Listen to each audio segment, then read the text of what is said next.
Peace and blessings, y'all. Just a little something on my mind right here. How do we live life logical? Well, most people's lives is full of fucking obstacles. One bad decision can mean the rest of your life in pain. What would keep yourself from going insane? Is you strong enough to walk that walk with the weight of the world on your shoulders? Is you bold enough to talk that talk as these streets get colder?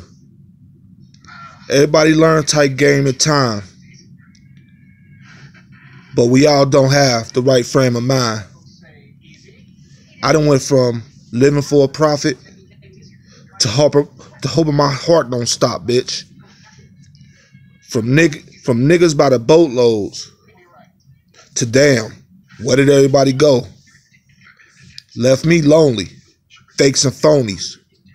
From packing Smith & Wessons to hoping for a blessing.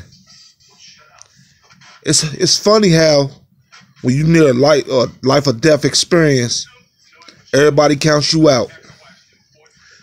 But I'ma make it. A warrior, not a warrior, without a motherfucking doubt. Peace, y'all.